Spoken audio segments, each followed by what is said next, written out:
Good Friday morning, everyone. I'm Mark Welp. And I'm Alyssa Paldo. Welcome to WMBD This Morning. The Peoria Police Department has fired Officer Jeremy Lehman. Terry Burnside, the head of the Peoria Community Against Violence, or PCAV, tells us city leaders alerted the group to the termination, saying it was in part due to controversial social media posts. Among the posts was this photo, which prompted backlash from many community members who say showcasing this kind of message is unacceptable. NAACP President Marvin Hightower says it's promising that the department heard the community and took action. A Bloomington man sentenced to 30 years in prison for the 2011 death of an infant. Our news partner WJBC Radio reports Ryan Howard pled guilty to murder charges in McLean County Court Thursday. He was originally sentenced to prison in 2012 on a charge of aggravated battery of a child. Those charges were dismissed in 2016, but the investigation was reopened and murder charges were filed. Howard reportedly shook his child, causing a traumatic brain injury, which eventually killed the child. New this morning, investigators say the only armed security guard at Marjorie Stoneman Douglas High School never went into the building during last week's massacre. Instead, the guard, a Broward County Sheriff's deputy, took cover outside one of the school's doors. The deputy resigned after being suspended on Thursday. Governor Bruce Rauner speaking up in light of the recent Florida school massacre. During a stop in Bloomington Thursday, Rauner said the state is working to come up with a solution to mass shootings. We need to be respectful of our nation's Constitution, while we also work together to figure out how to keep guns out of the hands of criminals and the mentally ill. Rauner says the victims and their families are in his thoughts and prayers. At the same time, a new bill in Springfield would give police the ability to confiscate a gun temporarily from someone who poses a threat to others. Under the bill, if a person shows signs of unstable or threatening behavior, law enforcement could step in and alert a judge.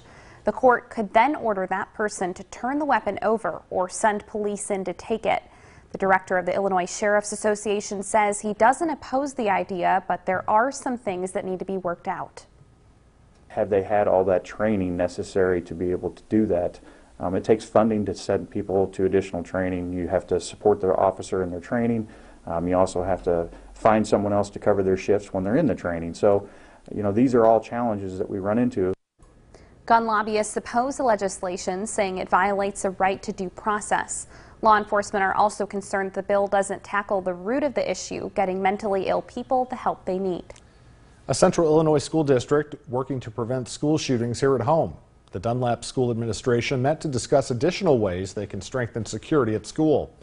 Right now, the district is in the process of implementing the 323 safety line.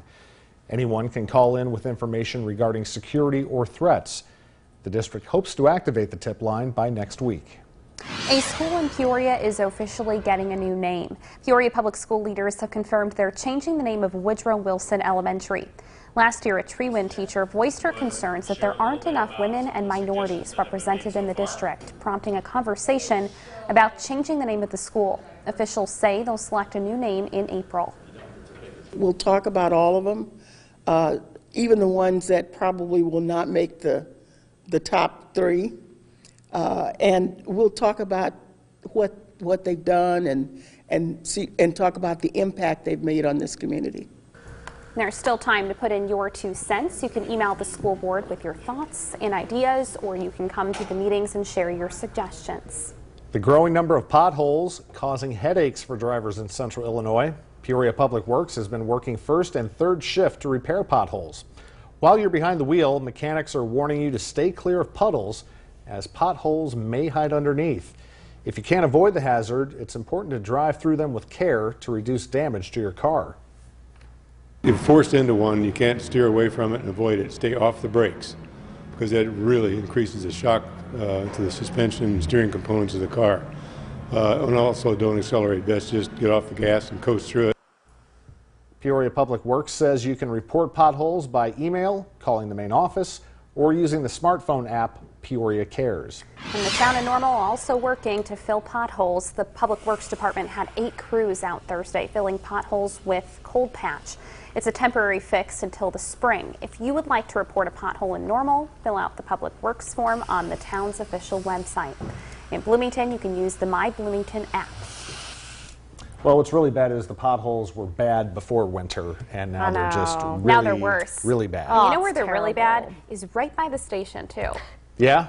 Like that little alley near our station. Oh yeah, that's, where you get. And yeah. I know because when we're out reporting on potholes, we really don't have to look much further. We get a lot of B-roll out there. Go We get capture a lot of video of potholes not too far away. Yep, warm 'em